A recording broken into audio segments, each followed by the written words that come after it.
My wife groomed our neighbor's son since he was 16 and left me for him when I found out. Now 2 years later and after she had a train ran on him, his parents want me to reconnect and forgive him. I, 34M, got married to my ex, 33F, way too young at 24 and 23. She admittedly had a ton of red flags when we started dating, but it was my first serious relationship. I wasn't always very confident or outgoing compared to her, and I'll always be kicking myself for practically dancing into the arms of a narcissist.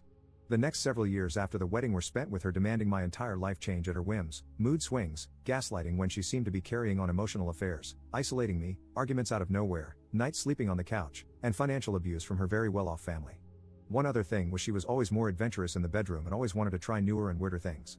I'm a little open-minded but sometimes had to set firm boundaries with her or shut her down when it got too uncomfortable. This is important for later. Back then, I thought by just dealing with it I was being strong and protecting our marriage. If I could go back in time, I would kick my younger self's rear.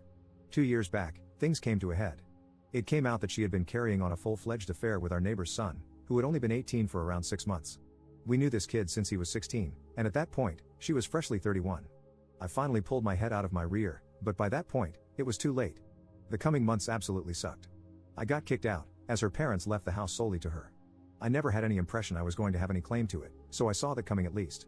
The lawyer costs financially drained me, and I moved in with my parents for the time being while my ex, her affair partner, her family, and her affair partner's family harassed me on the daily for months.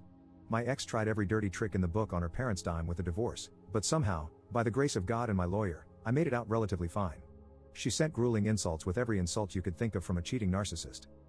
Her affair partner painted me as a crippled old man and had his friends send insulting messages, videos of him and my ex, and whatever they could think of on the daily, and only stopped when I got law enforcement involved. My ex's family never liked me and gladly jumped at the opportunity to mock me, and the affair partner's family, who obviously saw dollar signs regardless of the greater context, had no problems joining in to score points. This brings me to around 3 weeks ago. By then, 2 years had gone by, with me back on my feet, a year of therapy under my belt, a new job, a new sense of confidence, and recently a new girlfriend. A bit of info: I never left the area, my family only lived a couple of hours away from where my ex and I lived.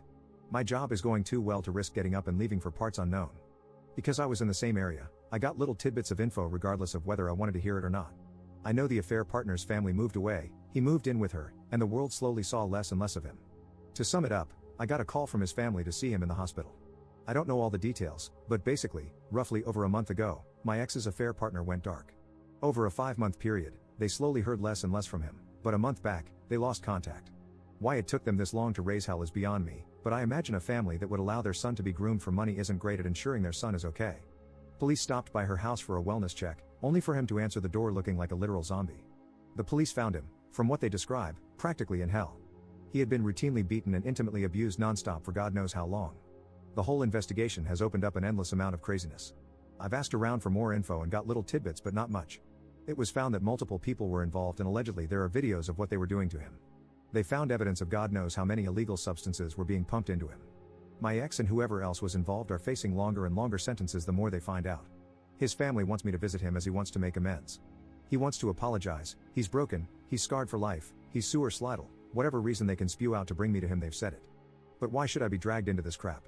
His own family practically allowed him to be sold, and my ex's family seems to actually have had no knowledge of this and are practically scraping their hands clean and throwing her to the wolves, but I have to step back into this? I get he was groomed, I get he was influenced, and I understand some truly awful stuff happened to him, but why should I come back to all this and let the people who hurt me know all is forgiven? They've been harassing me about this nonstop now, and even my family think I should talk to him. Edit. I guess posting about this gave me the kick in the rear to communicate with my family. Mainly, it's my parents who are encouraging reaching out. They explained their reasoning to me, and it makes sense where they are coming from. They are simply worried that if I try to ignore them, it will kick off another year-long harassment campaign from them. They saw how messed up I was last time I went through this, and they simply wanted it to end quickly so I didn't go through the same crap again. I have assured them there's no way they'll be able to go through with that again, and worst case scenario, I'll change my number again. They understand and have stopped pushing. So, I'm just gonna bow out of the situation.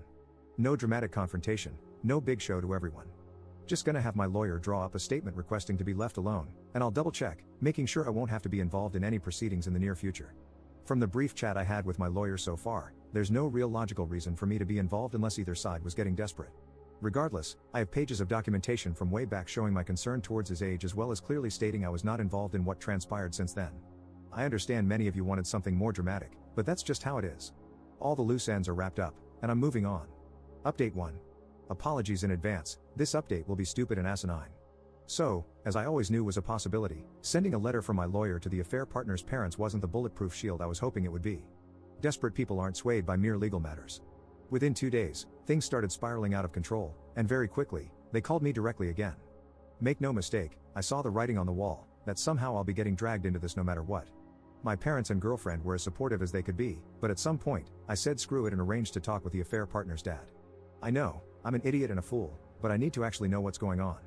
To condense what was discussed without spilling any info in regards to the investigation, everyone was turning against each other and out for blood, and secrets were finally spilling. The affair partner's dad, he opened the floodgates. As I knew, everyone was basically aware that my ex groomed him, most likely starting at 16. If there was any physical proof such as messages, they're long gone. This kid was basically a bad seed, with a history of trouble without a clear direction in his future. His dad is a confusing person. He is the kind of dad that wanted to be rid of his problem child, but also was proud in a way of his son getting involved with a hot older woman with a well-off family. He basically spilled the beans that he supported the relationship as it gave him the benefit of getting his son out of his house, and gladly took whatever my ex's family offered as a token of appreciation. He was a lousy father, plain and simple. As time went by, he appeared to realize the situation he put his son in, and it only got worse with time. The affair partner's mom, she was a stay-at-home mother who always was the silent, submissive partner in the marriage. As it turns out, she raised hell from the beginning, but at the behest of her husband, he got her to drop it. He controlled her entire life practically, and I'm suspecting this marriage is way more abusive than he let on. She never was happy and always tried to get her son help and get him away from my ex. After what has happened in the last few weeks, she has had it. She is divorcing him, letting his family know what happened, and plans on cleaning him out in the divorce. The silent, submissive wife was driven too far. From what I saw of the dad, it's hit him hard how his years of bad choices have ruined his family. He is a hollow shell of a man. My ex and her family, they're tearing each other apart. My ex has lost her job, reputation, her circle of freaks, and her money. Her parents, their family humiliated, their involvement taking over local gossip, and desperate to salvage the fallout they'll endure when more people find out, are in the midst of a separation, and a brutal divorce is on the horizon. However, the possibility of an investigation is at risk due to the affair partner. The affair partner, my jaw hit the goddamn floor when I heard about him. He is backpedaling hard. Over the last 2 weeks, he has been retracting every claim, every accusation, every bit of evidence that could put these sick freaks in prison. I kid you not, and I wish I had the capacity to make this up, he has gotten the people who are on video intimately abusing him to verify with him that they were taking part in recording consensual adult content. My brain simply cannot comprehend this, it just won't allow me. Now I'm not stupid, he is clearly psychologically broken. He was alone with them for months, and he needs a psychiatrist immediately. The reason they are so desperate for me to be involved is because it's the last desperate flails of a collapsing group of narcissists and parental failures desperately trying to talk to him, and they want me involved as they need people with history with my ex to try and actually make a case since their son is doing everything he can to not make one happen. As of now, any case against my ex is in limbo. It's just so sad. This situation is so stupid all around because it was so avoidable. All the dad had to do was be a proper guiding father to his son, help him become a proper adult. All his mom had to do was not be a pushover. All my ex's parents had to do was not support an illegal relationship just to spite me. All my ex had to do was not be an awful human being. Now a kid is possibly deeply mentally broken permanently, all because the guiding figures in his life didn't care. I won't lie, I still hate him so much, but he doesn't deserve this. If I ever update again, it would be a year or so down the road after all the dust has settled. This is such a stupid, pointless situation.